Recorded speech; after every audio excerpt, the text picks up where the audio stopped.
그날 환란 후에 즉시 해가 어두워지며 달이 빛을 내지 아니하며 별들이 하늘에서 떨어지며 하늘의 권능들이 흔들리리라.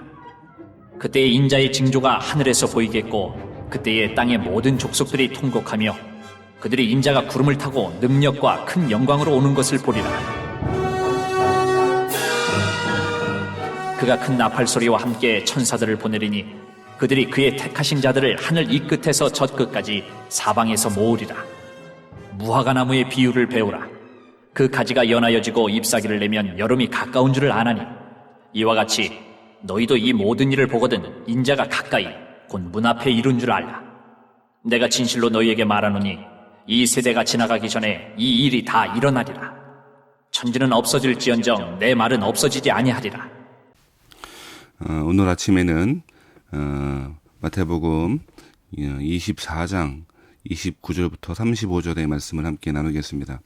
예수님은 계속해서 마지막 때의 징조, 현상들, 그리고 그것이 어떤 의미를 갖고 있는지에 대한 이야기를 하고 계십니다.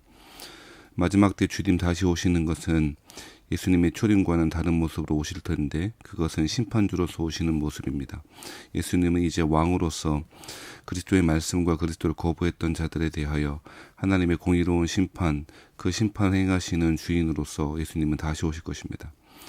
여러 가지 마지막 때의 징조와 현상들에 대해서 이야기하시면서 29절 31절의 말씀에는 예수님이 다시 오시는 것, 인자가 재림하시는 것을 설명하고 있고 그것이야말로 마지막 때의 하이라이트와 같은 것으로 그렇게 기록하고 있습니다.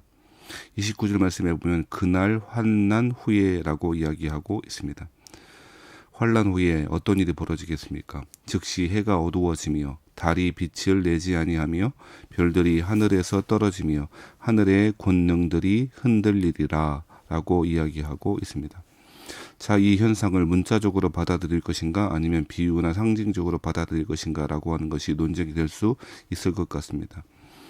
대부분의 근본주의자들은 이 말씀을 문자적으로 해석하는 것을 좋아해서 말 그대로 해가 어두워지고 말 그대로 달이 빛을 내지 아니하고 별들이 하늘에 떨어지는 것, 그렇게 해석하는, 문자적으로 정말 문자적으로 해석하는 경향이 있는 것 같습니다.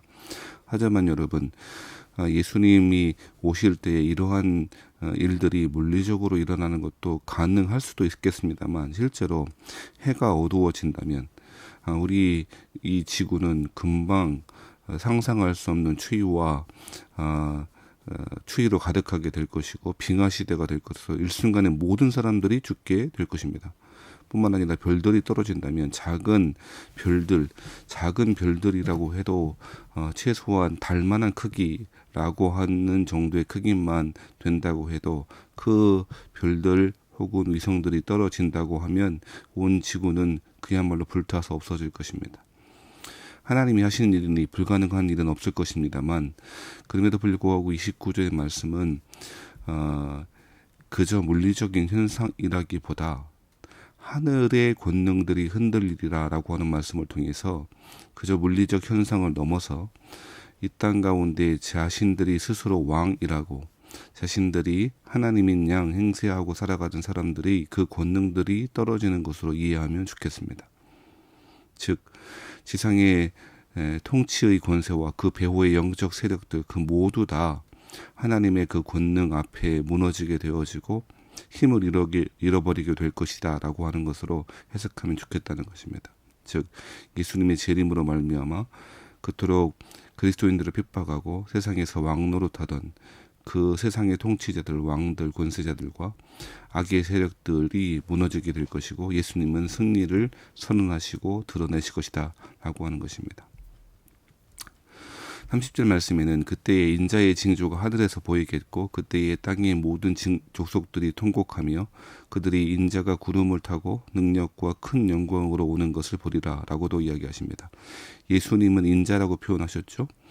예수님은 자신을 인자로 표현하길 좋아하셨고 그저 사람의 아들이라고 하는 의미를 넘어서 다니엘 7장에 예언한 메시아, 다니엘 7장에 예언한 하나님 나라의 회복을 가져오시는 구원자 혹은 심판주라고 그렇게 이해하시면 좋겠죠. 자, 인자의 징조가 하늘에서 보이겠고 그때 땅의 모든 족속도 통곡할 것이고 그들이 인자가 구름을 타고 능력과 큰 영광이 오는 것을 보리라라고 이야기합니다. 예수님 다시 오실 때 사람들의 반응은 통곡이었다라고 이야기합니다. 그때까지 신앙을 지키고 있는 사람들은 그 사람들의 통곡은 주님 오심에 대한 감격과 그들이 겪고 있던 혼란과 어려움에 대한 하나님의 신원하심에 대한 감사와 감격으로 통곡할 것이고, 그렇지 않은 사람들은 자신들이 마지막 운명이 어떠한지를 직감적으로 알게 되어지고 그들의 받을 심판에 대한 두려움과 공포에 사로잡힌 통곡일 것입니다. 인자는 구름 타고 오신다라고 이야기하고 있습니다. 구름을 타고 오신다는 것. 구름은 성경에서 항상 하나님의 임재와 함께 등장하는 표현이었죠. 빽빽한 구름 사이에 임재하셨던 여호와 하나님의 모습을 그렇게 연결시켜서 하나님으로서 심판주로서 오시는 예수님의 능력과 그 신성을 그렇게 표현하고 있는 것이죠. 예수님은 그래서 구름을 타고 오실 것입니다.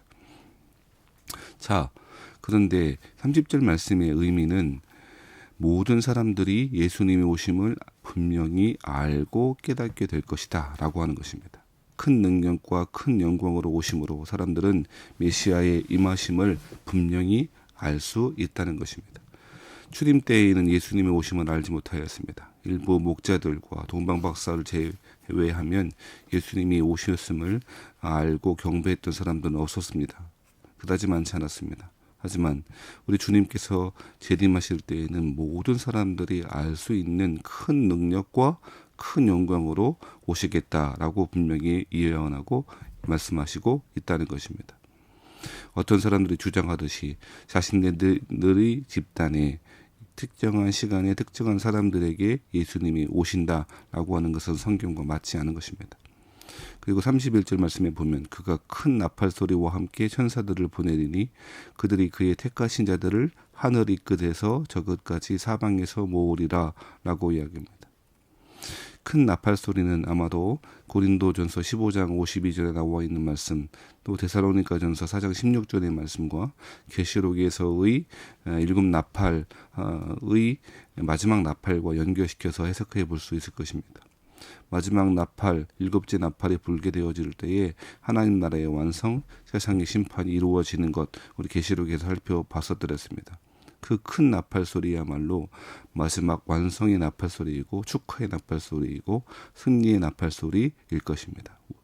그리스도인들은 그 나팔 소리가 울리기를, 하나님의 마지막 나팔 소리가 울리기를 기다리며 고대하며 사모하며 살아가는 그 소망 가운데 살아가는 것이 그리스도인들의 모습이 되어야 될 줄 믿습니다. 세상의 것들이 아니라, 세상의 권력과 힘과 명예와 성공이 아니라 우리 주님 다시 오심을 고대하며 기다리며 소망 가운데 신앙의 길을 묵묵히 잘 걸어가는 것, 그것이 우리 그리스도인들의 모습이 되어야 될 줄 믿습니다. 자, 이렇게 마지막 때에 어떤 일들이 벌어진답니까? 그의 택하신 자들을, 하나님이 택하신 자들이 있습니다. 하나님이 구원하시기 위하여 영원전보다 택하신 자들이 있습니다. 하늘 이 끝에서부터 저 끝까지 사방에서 하나님은 그 구원받은 백성을 모으실 것입니다. 마치 목자가 저녁에 어스름한 노을이 지는 그 언덕에서 자신의 양들을 쉴만한 그 양우리로 모으듯이 목자 되신 예수님께서 큰 능력과 영광과 함께 택하신 자들을 모아주셔서 큰 안식과 승리의 잔치 가운데 우리를 초청해 주시는 모습을 31절에서 묘사하고 있는 것입니다. 자, 사랑하신 여러분, 이러한 가운데 예수님이 32절부터는 어떻게 그러면 이 종말의 시대를 살아가야 될지에 대해서 한 가지 이야기하시는데, 무화과 나무의 비유를 배우라라고 이야기하고 있습니다. 비유라고 표현했습니다만 실제로는 그 무화과 나무에 자라나고 또 잎사귀가 지고 색이 옅어지는 그 모습을 통하여 그리스도인들이 종말의 때에 어떻게 살아가야 될지에 대해서 말씀하시고 있는데요. 그 가지가 연하여지고 잎사귀를 내면 여름이 가까운 줄 아나니라고 이야기합니다. 실제로 저희 집에는 무화과 나무를 한 그루 키우고 있는데요. 겨울에 앙상한 가지만 남아있던 그 무화과 나무가 봄빛을 받으면 따뜻한 햇빛을 받으면 조금씩 잎이 나오기 시작하고 그 잎이 여름쯤 가까이 되면 풍성해졌다가 그 색깔이 옅어지더라고요. 이런 것들을 보면 무화과나무가 좀 있으면 열매를 맺히겠구나, 열매를 먹을 수 있겠구나라고 생각하고 분별할 수 있는 것처럼 그리스도인들도 지금까지 말씀하신 그런 여러 징조와 여러 현상들을 보고 우리 주님 인자가 가까이 문 앞에 있는 줄 알고 분별해야 된다라고 이야기하는 것입니다. 종말의 때에 특별히 그리스도인들이 해야 될 일이 있다면 미혹에 대비하여 진리의 말씀을 서우는 것이라고도 말씀드렸고 특별히 분별하는 것이 필요할 줄 믿습니다. 그것은 사람들의 말이 아니라 하나님이 말씀하신 이 진리의 말씀을 통하여 세상의 현상들을 분별해내고 그 분별력을 가지고 살아가는 것이 종말의 시대를 살아가는 그리스도인의 모습이 되어야 될 줄 믿습니다. 그러시면서 34절 말씀에는 내가 진실로 너희에게 말하노니 이 세대가 지나가기 전에 이 일이 다 일어나리라 라고 이야기하고 있습니다. 이 세대는 지금 예수님의 말씀을 듣는 세대만은 아닐 것입니다. 지금 예수님의 말씀을 듣고 있는 제자들과 유대인들의 시대는 몇십 년밖에 되지 않을 텐데 그러면 최소한 몇십 년 후에는 이 세상의 종말이 왔다는 이야기입니까? 그렇지 않을 것입니다. 이 세대는 미래의 사람들, 그리스도 이후의 모든 시대의 사람들을 포함하는 말로 해석해야 할 것입니다. 즉, 이 말씀을 통하여 하나님의 복음의 말씀이 이 하나님의 말씀이 천지는 없어질지언정 내 말 없어지지 아니하리라 이야기하신 것처럼 그리스도의 오심의 확실함, 그리스도께서 심판하신 것에 대한 분명한 선언을 이렇게 하고 계시는 것이죠. 말씀 마치겠습니다. 사랑하신 성도 여러분, 우리는 낀 세대입니다. 어찌 보면 낀 세대일 수 있습니다.